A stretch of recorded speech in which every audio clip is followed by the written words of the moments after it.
नमस्कार दोस्तों, जय हिंद, वंदे मातरम। आप सभी का स्वागत अभिनंदन है टीटी फैमिली शिक्षकों के परिवार जायसवाल कोचिंग सेंटर पर, पावर्ड बाय शिक्षा ही प्रकाश है। आज हम बात करेंगे बाल विकास शिक्षा शास्त्र के क्लास नंबर 11 की, जिसमें आपका वंशानुक्रम और वातावरण का चैप्टर रहेगा। और आपके ऑनलाइन एग्जाम पैटर्न के अकॉर्डिंग आधार पे हम सारे प्रश्न कर रहे हैं, एमसीक्यूज कर रहे हैं। डेली आपकी लाइव क्लास होती है 7 PM में।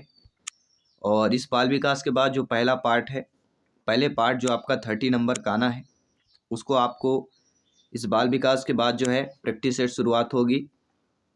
सभी लोग यहाँ पे ध्यानपूर्वक इस क्लास को अटेंड करें। साथ ही साथ पिछले जो प्रीवियस ईयर में पूछे गए प्रश्न है वर्ग 2 और 3 के, उन प्रश्नों को भी बात करेंगे। तो चलिए सभी लोग लाइव क्लास के माध्यम से जुड़ जाइएगा। क्लास को कंटिन्यू करते हैं, जिनमें से पहला प्रश्न आपके स्क्रीन पर आने वाला है।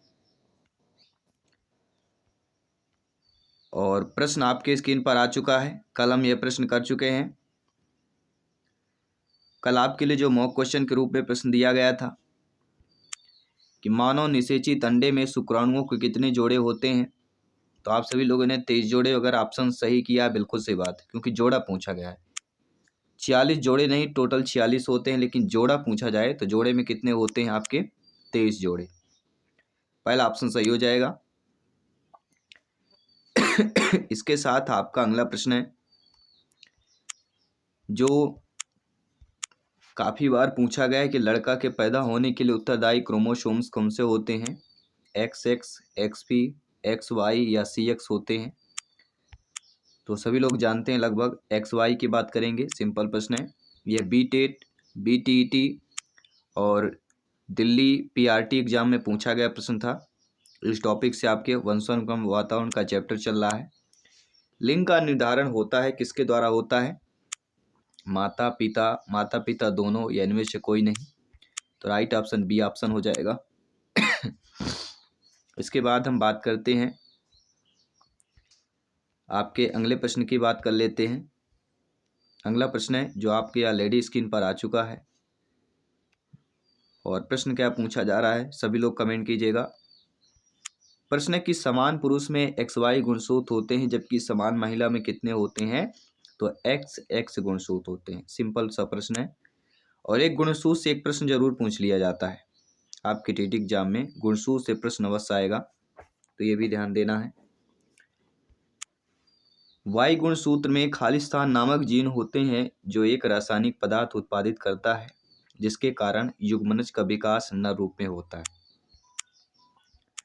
तो Y गुणसूत्र में किस नामक कौन से जीन्स होते हैं? तो SYR, पहला ऑप्शन सही हो जाएगा। ठीक है, Y गुणसूत्र में आपके SYR नामक जीन होते हैं, जो एक रासायनिक पदार्थ उत्पादित करते हैं, जिसके कारण युग्मनज का विकास नर रूप में होता है।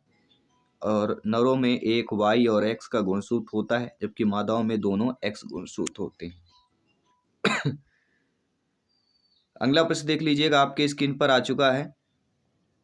और अगला प्रश्न क्या पूछा जा रहा है, सभी लोग कमेंट कीजिएगा, फीडबैक कीजिएगा कि टेरेटोजन एक बाह्य एजेंट जैसा एक रासायनिक वायरस या एक प्रकार का विकिरण है, जो विपरीत रूप से किसके विकास को प्रभावित करता है या कर सकता है?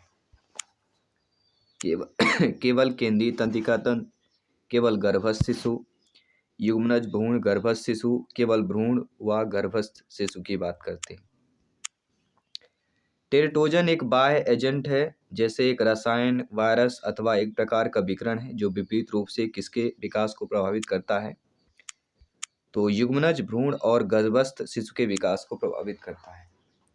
तो सी ऑप्शन आपका सही हो जाएगा। इसी के साथ ही आपका 4th नंबर क्वेश्चन आपके स्क्रीन पर है। 7th नंबर क्वेश्चन है आज की क्लास का। और प्रश्न पूछा जा रहा है कि वंशानुक्रम के संदर्भ में गलत कथन कौन सा है?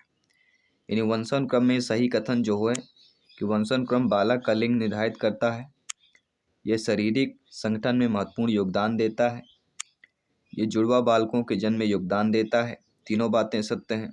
इसमें रुचि, अभिवृत्ति, पसंद, नापसंद तथा मस्तिष्क की संवेदनात्मक भावनाएं समावेशित होती हैं।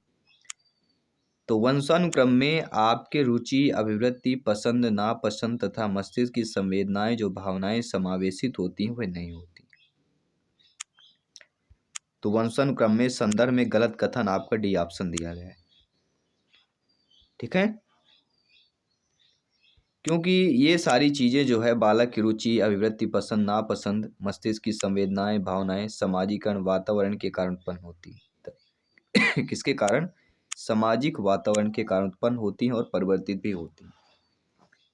वंशानुक्रम में क्या होता है? बालक का रंग, रूप, लिंग, शारीरिक गठन, स्वास्थ्य आदि निर्धारित होता है। इसके बाद अगला प्रश्न है कि विकास पर आनुवंशिकता के प्रभाव की सीमा का सबसे अच्छा वर्णन निम्नलिखित में से किसके द्वारा होता है? विकास की आनुवंशिकता के प्रभाव की सीमा का सबसे अच्छा जो वर्णन है इनमें से किसके द्वारा होता है?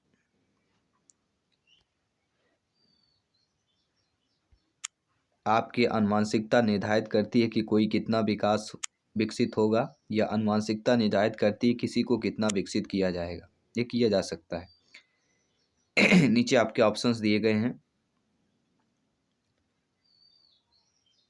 तो विकास पर आनुवंशिकता के प्रभाव की सीमा का सबसे अच्छा वर्णन है कि आनुवंशिकता निर्धारित करती है कि किसी को कितना विकसित किया जा सकता है। कौन निर्धारित करता है? आनुवंशिकता। इस पर कॉल्सनिक ने लिखा है, स्टेटमेंट दिया है, जिस सीमा तक व्यक्ति की शारीरिक रचना को उसके पितृक निश्चित करते हैं, उस सीमा तक उसके मस्तिष्क एवं स्नायु संस्थान की रचना, उसके अन्य लक्षण, उसके खेल कूद संबंधी कुशलता और उसकी गणित संबंधी योग्यता, ये सभी बातें उसके आनुवंशिकता पर निर्भर होती हैं।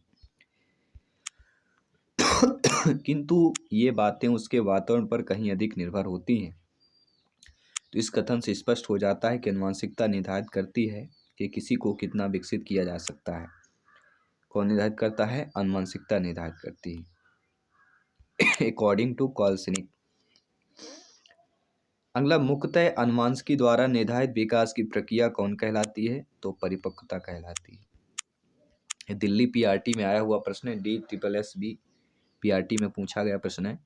मुख्यतः अनुवांशिकी द्वारा निर्धारित विकास की प्रक्रिया परिपक्वता कहलाती है।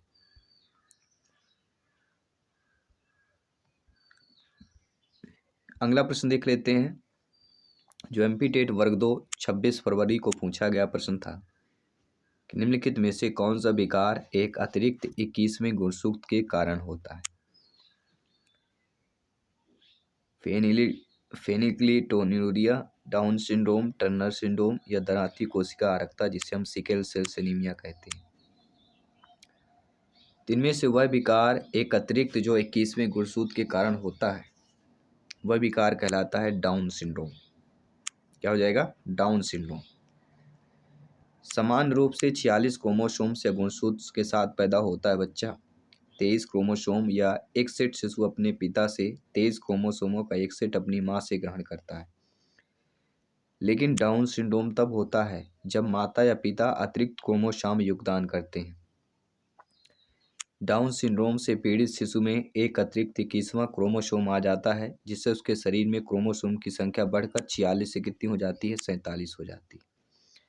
और ये सामान्यतः 35 वर्ष से अधिक महिलाओं के गर्भवती होने पर देखा जाता है। जो महिलाएं 35 वर्ष से अधिक गर्भवती होती हैं तो डाउन सिंड्रोम की जो है अत्यधिक जो संख्या, जो ये घटना है देखी जा सकती है, तो 35 वर्ष से अधिक महिलाओं की गर्भवती पर देखी जा सकती है। अगला है MP टेट वर्ग 2 17 फरवरी 2019 को पूछा गया प्रश्न था, किसी की आनुवंशिकता किसके समय पर निर्धारित की जाती है? परिपक्वता, गर्भाधारण, विकास या जन्म की बात कर रहे हैं। तो किसी की आनुवंशिकता के खाली स्थान के समय निर्धारित की जाती है, तो आनुवंशिकता जो है गर्भाधारण के समय जो है निर्धारित की जाती है। गर्भाधारण अर्थात शुक्राणु के द्वारा अंडकोश का निषेचन वास्तव में मानव जीवन की महत्वपूर्ण घटनाओं में से एक मानी जाती है। गर्भाधान के समय कालांतर में जन्म लेने वाली संतान के संपूर्ण वंशानुक्रम, यौन निर्धारण तथा संतानों की संख्या, नंबर ऑफ ऑफस्प्रिंग का निर्धारण होता है। वंशानुक्रम के वास्तविक वाहक वे ट्रैक होते हैं जो वंश सूत्रों में स्थिर रहते हैं। तो सारी चीज़ें हम क्लियर करते हैं, कोई भी डाउट नहीं रखते हैं। आपके मन में कोई भी डाउट है आप लोग बेफिक्र कमेंट कर सकते हैं। अगला प्रश्न है MP टेट वर्ग 2 21 फरवरी 2019 को पूछा गया प्रश्न था, वंशानुगत कारक बच्चे के किसके समय में अपना प्रभाव शुरू करते हैं। तो वंशानुगत कारक जो होते हैं बच्चे के किस समय में अपना प्रभाव जो है शुरू करते हैं, तो वह गर्भाधान के समय अपना प्रभाव शुरू करते हैं। तो किस प्रकार से प्रश्न पूछे गए थे प्रीवियस ईयर में, ये भी इम्पोर्टेंट होता है। और इस चैप्टर वाइज चैप्टर हम कर रहे हैं जिससे आपको प्रिपरेशन में और अच्छा मदद मिलती है, पता चलता है किस टॉपिक से कौन सा प्रश्न पूछा गया था। घोड़े की तस्वीर एक है, तो घोड़े की कोई तस्वीर होती है वह कौन सी कहलाती है, वह आपके प्रतीकात्मक उद्दीपक कहलाता है। प्रतीकात्मक उद्दीपक मतलब क्या होगा, मनोविज्ञान में इंद्रियों द्वारा अनुभूत किए जाने योग्य वातावरणीय कारकों को उद्दीपक कहते हैं। और प्रतीकात्मक उद्दीपक का आशय होता है ऐसी वस्तु से जो आपको एक छवि देखने के बाद आपके मस्तिष्क में कुछ कल्पना करने के लिए प्रेरित करती हो। तो घोड़े की तस्वीर देखेंगे तो आपके मन में कल्पना आएगी कि घोड़े जैसा दौड़ना या उसके जैसा तंदुरुस्त रहना, मजबूत रहना, ठीक है ना। तो कहीं ना कहीं वो प्रेरित करती है, तो हमें क्या कहते हैं, प्रतीकात्मक उद्दीपक कहलाता है।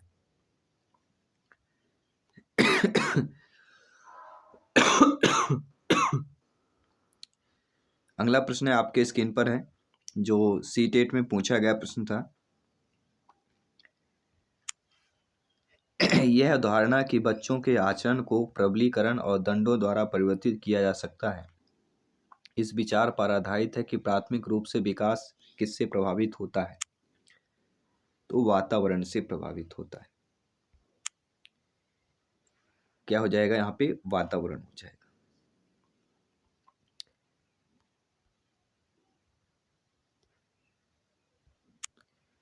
क्योंकि वातावरण द्वारा ही बच्चों के आचरण को परिवर्तित किया जा सकता है। बालक जो मूल प्रवृत्तियां वंशानुक्रम जिन्हें परिवर्तित नहीं किया जा सकता उससे प्राप्त होती हैं और उसका विकास वातावरण में होता है। अतः घर, परिवार, समाज तथा विद्यालय को बच्चों की वांछित योजनाओं के विकास हेतु एवं अवांछित योग्यताओं को रोकने हेतु उचित वातावरण उत्पन्न करने का प्रयास किया जाना चाहिए। तो वातावरण बहुत इम्पैक्ट करता है बच्चे के मानसिक विकास की अगर बात करते हैं। एक बालक जिसे मानव संपर्क से पृथक बड़ा किया गया है प्राय दीर्घ काल तक अत्यधिक भाषा की कमी को दर्शाता है, जो बात के भाषा उद्भाषण अनुभवों द्वारा पूर्ण रूप से बिरले ही पूरी होते हैं। यह साक्ष्य भाषा विकास के कौन से पक्ष को बल देता है, तो वातावरणीय पक्ष को बल देता है। क्योंकि यह मानव संपर्क के पृथक बड़ा किया गया है, तो वातावरणीय की बात करेंगे, ठीक है। क्योंकि दीर्घ काल या अत्यधिक भाषा की कमी को दर्शा रहा है, जो बात के भाषा उद्भाषण अनुभवों द्वारा पूर्ण रूप से बिरले ही पूरे होते हैं। तो यह साक्ष्य भाषा विकास के वातावरणीय पक्ष को बल देता है। अगला प्रश्न है, खाली स्थान बच्चों पर किए गए अध्ययन बुद्धि में वातावरण की भूमिका को दर्शाते हैं। जुड़वा बच्चे, गोद लिए बच्चे, दोनों बच्चे या इनमें से कोई नहीं। तो गोद लिए बच्चों पर किए गए अध्ययन बुद्धि में वातावरण की भूमिका को दर्शाते हैं कि जो बच्चे गोद लिए जा रहे हैं उन बच्चों का वातावरण कैसा है, जहाँ वो बच्चे रह रहे हैं। इन्वायरमेंट बहुत इम्पैक्ट करता है, क्योंकि इस संबंध में अन्य जो प्रमाण है दत्तक बच्चों के उन अध्ययन को या उन अध्ययन से प्राप्त होते हैं जिनमें यह पाया गया है कि हालांकि गोद लिए गए बच्चों का वातावरण उनके दत्तक माता पिता से ज़्यादा मेल खाता है, परंतु फिर भी उनकी बुद्धिलब्धि गोद लेने वाले माता पिता की अपेक्षा जन्म लेने वाले माता पिता के अधिक समान होती है। तो जन्म लेने वाले के भी इम्पोर्टेंट है। अगला प्रश्न है CGTT 2022 में पूछा गया प्रश्न है, वह कौन सी वस्तु है जो व्यक्ति के जीन्स के अतिरिक्त प्रत्येक वस्तु को प्रभावित करती है? जीन्स के अतिरिक्त तो वातावरण है। वह वस्तु वातावरण है जो व्यक्ति के जीन्स के अतिरिक्त प्रत्येक वस्तु को प्रभावित करती है, इन्वायरमेंट।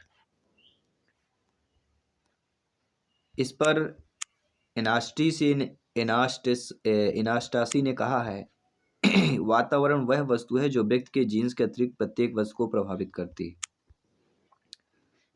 और इसी पर बोरिंग, लैंगफील्ड या बोल्ड के अनुसार कहना है कि वातावरण वह प्रत्येक वस्तु है जो व्यक्ति के पितृकों के अतिरिक्त उनकी अन्य सभी बातों को प्रभावित करती है। तो ये सारी चीजें आपकी समझ में आ रही हैं, आई होप। आइए बात करते हैं आपके अगले प्रश्न की तरफ चलते हैं, जो CGTT में आया हुआ प्रश्न है। और अगला प्रश्न क्या पूछा जा रहा है? प्रकृतिवादियों के अनुसार विकास की प्रमुख भूमिका क्या होती है? तो प्रकृतिवादियों के अनुसार देखा जाए विकास की जो प्रमुख भूमिका होती है वह पालन की होती है। प्रकृतिवादियों के अनुसार विकास की मुख्य भूमिका पालन पोषण की है, जो उस जटिल भौतिक और सामाजिक परिस्थिति के प्रभावों को संदर्भित करता है जिसमें हम बढ़ते हैं और विकसित होते हैं। इसलिए पालन पोषण में जो पालन पोषण की शैली, भौतिक परिवेश, आर्थिक कारक और ऐसी कोई भी चीज शामिल है जिसका प्रभाव और विकास हो सकता है जो व्यक्ति के भीतर नहीं आती। तो प्रकृतिवादियों के अनुसार विकास में प्रमुख भूमिका किसकी होती है? पालन पोषण की। आइए बात करते हैं आपके अगले प्रश्न की। प्राकृतिक पर्यावरण में सम्मिलित होता है वंशानुक्रम, जैव अजैव, परिवार या पशु। ये BTET और BTT 2 बार पूछा गया है BTT में। तो प्राकृतिक पर्यावरण में क्या सम्मिलित होता है? जैव और अजैव। क्या होता है? पर्यावरण 2 शब्दों से मिलकर बना है, सभी लोग जानते हैं ये चीजें। परिधन, आवरण, जहाँ परि का अर्थ होता है चारों ओर और आवरण का अर्थ होता है घेरे हुए या ढके हुए। इस प्रकार पर्यावरण का अर्थ वे सभी तत्व जिनमें हमारे चारों तरफ से घेरे हुए हैं वे पर्यावरण के अंतर्गत आते हैं। अगला प्रश्न है आप लोगों की स्क्रीन पर है कि सर्वाधिक उपयुक्त जीवित, सर्वाइवल ऑफ द फिटेस्ट रहता है, यह किसका सिद्धांत है? Lamarck, Harrison, Darwin, McDougall. जहाँ पर भी सर्वाइवल ऑफ द फिटेस्ट की बात की जाए, सर्वाधिक उपयुक्त जीवित सिद्धांत की बात की जाती है तो चार्ल्स डार्विन का नाम आता है। चार्ल्स डार्विन ने क्रम का विकास का सिद्धांत प्रतिपादित किया। क्रम विकास और जैविक आबादी के आनुवंशिक लक्षणों के पीढ़ी दर पीढ़ी परिवर्तन को कहते हैं।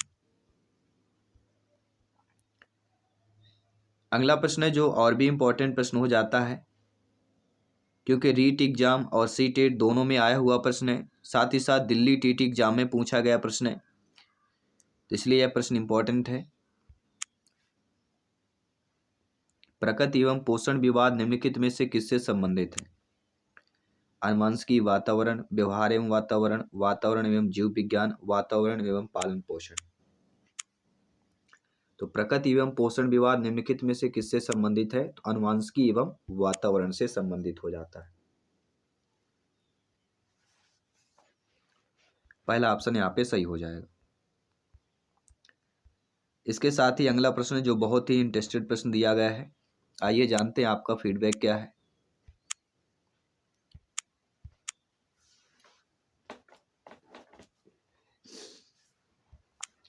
जब से सुनीता ने चलन शुरू किया था वह जब भी संगीत सुनती थी नृत्य करना शुरू कर देती थी। जब वह नृत्य करती थी उसके माता पिता ताली बजाते थे और टीवी कार्यक्रम में नृत्य कर रहे बच्चों की नकल करने के लिए कहते थे। सुनीता ने बहुत जल्दी ही नृत्य अच्छी तरह से करना सीख लिया। यह उदाहरण विकास के किस सिद्धांत को दर्शाता है? CTET में आया हुआ प्रश्न है, लेवल 2 में आया हुआ प्रश्न है। 4 ऑप्शंस आपके स्क्रीन पर दिए गए हैं। यह जो एग्जाम्पल है आपकी विकास और मानसिकता और परिवेश के बीच अंतःक्रिया का परिणाम है। विकास, अनुवांशिकता और परिवेश के बीच क्या है? अंतःक्रिया का परिणाम है। क्योंकि सुनीता ने चलना शुरू किया था जब भी वह संगीत सुनती थी और नृत्य करना शुरू कर देती थी। जब वह नृत्य करती थी उसके माता पिता ताली बजाते थे, मतलब उसका साथ दे रहे थे। और टीवी कार्यक्रम में अगर देख रहे हैं तो बच्चों को बोलते थे सुनीता से कि नकल करो। तो सुनीता ने क्या किया, नकल करते करते माता पिता के प्रोत्साहन से नृत्य अच्छी तरह से करना सीख लिया। तो एग्जाम्पल हमारा क्या हो जाएगा, विकास, अनुवांशिकता और परिवेश के बीच अंतः क्रिया का परिणाम हो जाएगा।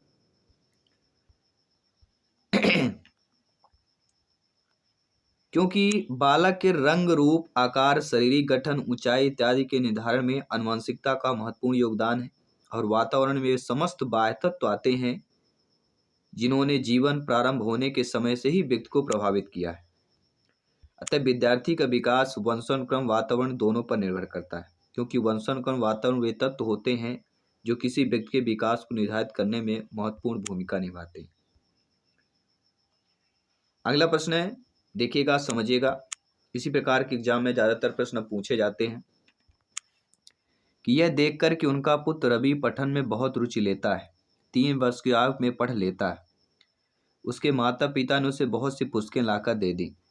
अपने माता पिता के प्रोत्साहन से रवि की पठन क्षमता अपनी आयु से कहीं बहुत आगे चली गई। तो ये इस उदाहरण के विकास को किस सिद्धांत में हम संदर्भित कर सकते हैं या किया जा सकता है? 4 ऑप्शंस के दिए गए हैं। ये भी सीटेट में आया हुआ प्रश्न है।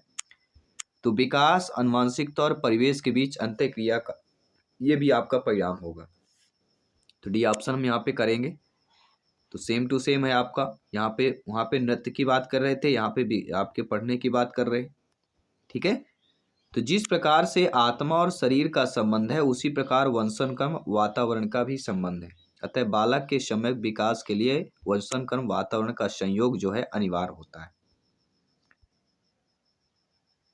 अगला प्रश्न है, सीटेट 2022 में आया हुआ प्रश्न है कि अनुवांशिकता और सामाजिक सांस्कृतिक वातावरण के बीच निरंतर और जटिल क्रिया में से कौन सा विकास प्रभावित होता है? केवल संज्ञानात्मक विकास, सामाजिक विकास, दोनों, सामाजिक संज्ञानात्मक या शारीरिक संज्ञानात्मक सामाजिक विकास? 4 ऑप्शंस आपके स्क्रीन पर दिए गए।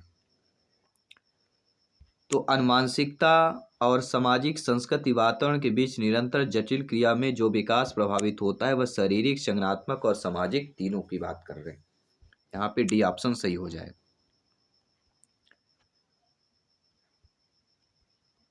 अगला प्रश्न है हमारा, क्या कह रहा है, आपके स्क्रीन पर ऑलरेडी आ चुका है। यह भी सीटेट 2022 में आया हुआ प्रश्न है। लेवल 2 में यानी 6 to 8 क्लास का जो एग्जाम होता है उसमें आया हुआ प्रश्न है, यानी वर्ग 2 कह सकते हैं। वातावरण व अनुवांशिकी कारकों की परस्पर क्रिया किसके लिए जिम्मेदार है? तो यह शारीरिक, सामाजिक और संज्ञानात्मक विकास। वातावरण व अनुवांशिकी कारकों की परस्पर क्रिया किसके लिए जिम्मेदार है?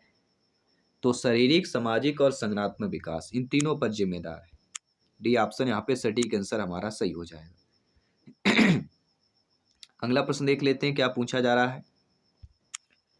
बच्चों के विकास के संदर्भ में कौन सा कथन सही विकल्प दिया गया है? विकास पूर्ण रूप से अनुवांशिकता से निर्धारित होता है। विकास पूर्ण रूप से पर्यावरण द्वारा निर्धारित होता है। विकास में दोनों अनुवांशिकता और पर्यावरण की अन्योन्य क्रिया की क्रियात्मक भूमिका होती है। ये 3/4 जो लक्षण है वह जन्मजात होते हैं जबकि पर्यावरण द्वारा निर्धारित होते हैं। बाकी ये काफी बार पूछा गया है, कई बार आप लोग स्क्रीन पर देख रहे हैं, लगभग 5-6 बार, 7 बार यह एग्जाम में आया हुआ प्रश्न है। सीटेट वर्ग 2 में, प्राइमरी में भी, झारखंड टीटी, सीटेट वर्ग 2 में, दिल्ली टीटी एग्जाम, सीटेट, एसटीएट, करीब देख सकते हैं 7 से 8 बार एग्जाम में प्रश्न पूछा गया है। तो बच्चों के विकास के संदर्भ में कौन सा कथन सही हो जाएगा? तो विकास में दोनों अनुवांशिकता, पर्यावरण की अन्योन्य क्रियात्मक भूमिका होती है। तीसरा वाला ऑप्शन, विकास में क्या है, अनुवांशिकता, पर्यावरण की अन्योन्य क्रियात्मक भूमिका होती है। अगला प्रश्न है, ये भी आपके सीटेट, दिल्ली टीटी एग्जाम में पूछा गया प्रश्न है कि व्यक्तियों में एक दूसरे में जो है या एक दूसरे से भिन्नता क्यों होती है? वातावरण के प्रभाव के कारण, जन्मजात विशेषताओं के कारण, वंशानुक्रम, वातावरण के बीच अन्योन्य क्रिया के कारण, या प्रत्येक व्यक्ति को उसके माता पिता में जीनों के भिन्न समुदाय प्राप्त होने के कारण की बात करेंगे। 4 ऑप्शंस दिए गए हैं। तो व्यक्तियों में, हमारे और आप में एक दूसरे में भिन्नता क्यों होती है? वंशानुक्रम और वातावरण के बीच अन्योन्य क्रिया के कारण होती है। अगला प्रश्न देख लेते हैं। संज्ञानात्मक विकास में वंशानुक्रम, ये जो वंशक्रम होता है वह निर्धारित करता है। कौन निर्धारित करता है? मस्तिष्क जैसी शारीरिक संरचना के मूलभूत स्वभाव को, शारीरिक संरचना के विकास को, सहज प्रतिवर्ती क्रियाओं के अस्तित्व को, या इन सभी को। तो संज्ञानात्मक विकास में जो वंशक्रम होता है वह मस्तिष्क जैसी शारीरिक संरचना के मूलभूत स्वभाव को निर्धारित करता है। अगला जो प्रश्न दिया गया है और भी इंपॉर्टेंट प्रश्न हो जाता है। बच्चों में भाषा विकास किससे प्रभावित होता है? केवल आनुवंशिकता से, पर्यावरण से? आनुवंशिकता पर्यावरण दोनों से? तो दोनों से होता है, बिल्कुल सही बात है। बच्चों में, बालक बालिका में भाषा विकास किससे प्रभावित होता है? आनुवंशिकता और वातावरण दोनों से होता है।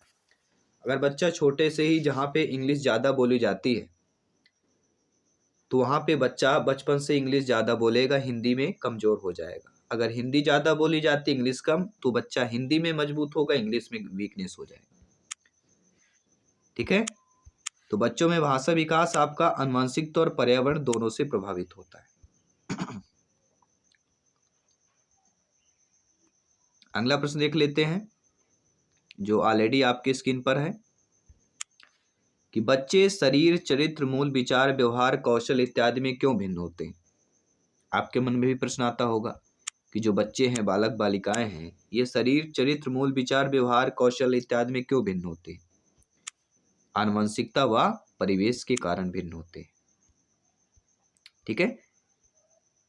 व्यक्तिगत भिन्नता का पहला आधारभूत कारण ही होता है वंशानुक्रम। और आज के क्लास का मॉक क्वेश्चन आपके स्क्रीन पर है। वृद्धि एवं विकास उत्पाद है आनुवंशिकता के, वातावरण के? आनुवंशिकता एवं वातावरण दोनों के, या इनमें से कोई नहीं? बहुत ही सिंपल प्रश्न आपके लिए दे रहे हैं। वृद्धि और विकास का उत्पाद बताना है। ये आप सभी के लिए मॉक क्वेश्चन के रूप में है। साथ ही साथ अगर आपने शिक्षक भर्ती में number 1 TT family Jaiswal coaching centre को ज्वाइन नहीं किया है, सब्सक्राइब नहीं किया है, जुड़ जाइए। टेलीग्राम से जुड़ जाइए, इंस्टाग्राम, फेसबुक पेज से जुड़ जाइए, ताकि आप लोग प्रिपरेशन में बेहतर तरीके से कर सकें, अपनी तैयारी को और मजबूत और पक्की कर सकें। मैं आपके साथ Jaiswal sir daily live class के माध्यम से 7 PM पे मिलूंगा। सभी मित्रों को जय हिंद, वंदे मातरम, धन्यवाद सभी का।